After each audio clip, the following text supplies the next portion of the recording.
Hi, this is Anna Crowe with the Get Real podcast, where CEOs, CMOs, and communications experts and leaders share their real advice. It's 6 questions under 9 minutes because we get to it real fast. So let's get to it. I'm excited to introduce today's guest to everyone. In a few short sentences, Jeff, could you please tell us who you are and what you do? Sure. I'm Jeff Lerner. I'm the Vice President of Marketing at Flock Freight. We are a technology company that is looking to fundamentally change the way freight and logistics are kind of managed and moved throughout the United States.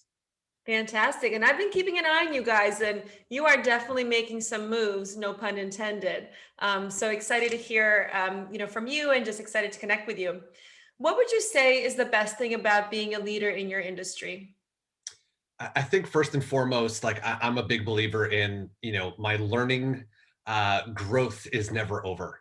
And so being in a position that I'm in allows me to both learn from those who have different experiences, who also are of a similar level, but also from so many younger in their career professionals who, see the world differently than I may, who have experiences in social media that, I'll be honest, like I've never been on Snapchat type things. And so it's just a continued opportunity to learn and grow and to develop my own professional area of expertise.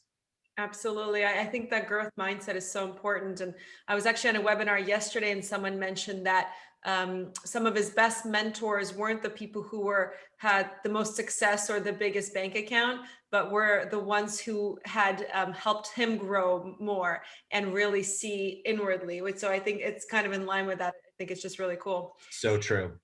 And, Jeff, I hear from other leaders that creating authentic connections can be challenging when it's really noisy. And obviously, there's been a lot of noise and continues to be some noise out there. How do you approach that? And what's your take on that with regards to whether it's customers, employees, team members, et cetera? It's building connections is something for me that takes a tremendous amount of skill and a tremendous amount of effort. It's the one thing that cannot be kind of thought as a secondary level of importance. It is something that is a primary, and that means finding ways to build and nurture relationships, and it's a two-way street. I've seen it far too many times of the assumption that people, because they know each other or they're connected on LinkedIn or some other thing, that therefore they are part of that circle of that individual, and that's just not the case. And what we have seen, especially over the last year, is that adding a human element to professional connections goes a very long way. And why we as a company have taken effort to on with our carriers to send gift cards to their families so that they can get a meal delivered to their home. We want to be personable, we want to be connected, and we want to show that we have a level of empathy and care for those around us. And that's how we're going to build those connections, and that's how we can knock down some of the walls that are around us. I love that. And that's a really great high touch example, right? Just thinking in an offline capacity and thinking, what is that personalized message or value add or something that you can do, which I think is really great. Do you have any other real advice for other leaders? Is there anything else that you think is really important? What I did, so I, not to be self-promoting, but I wrote a book a couple of years ago, and it was not intended to sell copies, and I'll be the first to admit it has not sold many copies. But it was something that I wrote, which was about the importance of relationships in professional growth. And it was all the things that I wish someone had taught me when I was younger in my career, which is about the effort that goes into building and maintaining relationships, the what is required in order to make it a two-way street and to have an inner circle. And while I've given away a ton of copies of it because I feel it's my way of giving back. But one of the things that I often hear from other leaders is, man, like, yes, I wish I would have known that when I was earlier in my career, because that would have helped me as a young professional to develop those relationships. But now that they're further along in their careers, they're reading it and seeing it from a different perspective and a different point of view on why it's also important for them to build and maintain relationships with those who are younger in their careers and are still developing, or more importantly, in a lot of cases, those who are in a similar position but see things very differently than they do. The importance of an inner circle is not like-minded individuals in the sense of yes men. The importance of an inner circle is trust of feedback. Someone who I can go to and say, hey, I need to bounce an idea off you, hoping that they actually tell me, hey, Jeff, I think you're off base. Let me think about it in a different way. And only by building those really close-knit, tight relationships can you ever really get there. Absolutely. And I think you speak to those authentic relationships where you can get real feedback and you can build that trust and that genuine connection. Real quick, what's the name of the book?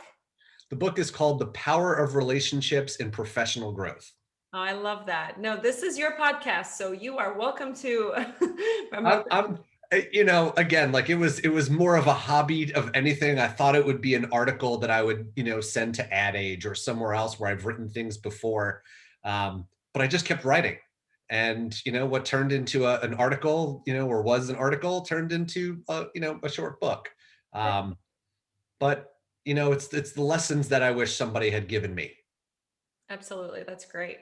Well, before we get to our question about how you got started, are there any other successful executives such as yourself that you would like to give a shout out to or think should be on this podcast? I've had the pleasure of working with so many talented people throughout my career. Of course, it would be completely brown nosing of me to suggest my current boss and CEO of Flock Freight, Oren Zeslansky, who would make a phenomenal guest for so many different reasons. But the one person that I think is I find so interesting is someone who actually worked for me at my last job. His name is Nick Musica. And Nick is an SEO expert.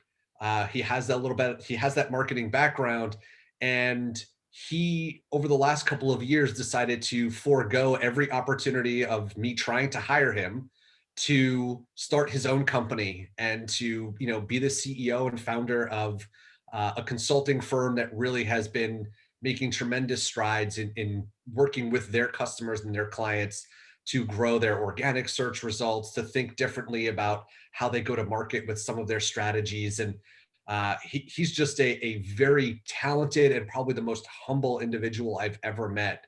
And someone who I have, even though he was my direct report, a tremendous amount of respect for and believe has absolutely made me better as both a human and as a leader today, thanks to him.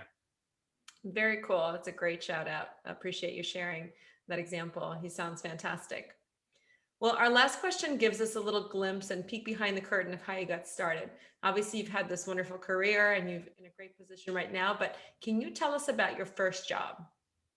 Well, my first job was at a bagel store. So I don't think that necessarily ties into my career growth.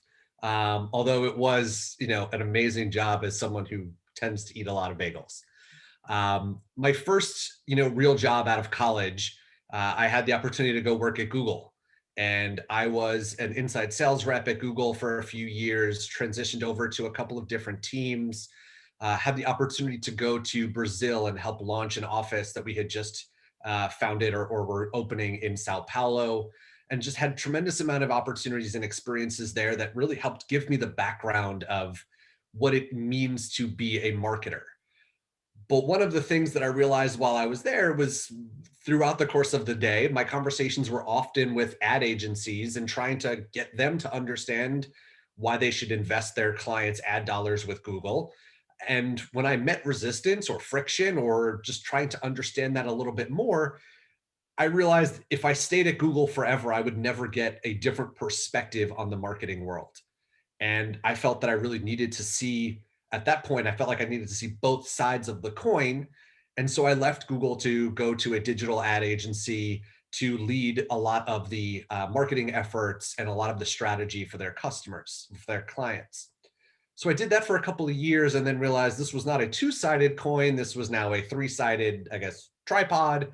And that third side was corporate marketing. Now what is it like to work in a corporate marketing department where I have an ad agency, and that ad agency is now tasked with buying media with media companies. And so I moved out to San Diego to and got a job at Cricket Wireless. The Cricket was acquired by AT&T a couple of years later. I was offered a relocation to Atlanta, but my wife would absolutely not go for that, and I do not blame her. And since then, have had the opportunity at a couple different places here in San Diego, and that's what brought me to where I am now at Flock Freight. That's awesome. Thanks for sharing that. And what great experience. Obviously, what a great way to get started. But don't knock the bagel job, because there's nothing that teaches you about customer service quite like the food service industry. So, Very true. so I'm sure that was useful. Well, wonderful. How can people get a hold of you or learn more about the company and what you're doing now? Yeah, I'm on LinkedIn, linkedin.com/in/Jeffrey Lerner. I also have a website, lernerjeff.com, or they can certainly send me an email, jeff@flockfreight.com. Awesome. Well, I appreciate you joining us, and thanks everyone for tuning in. This is Anna Crowe. For more insights, visit us at crowepr.com. Thanks so much. Thank you.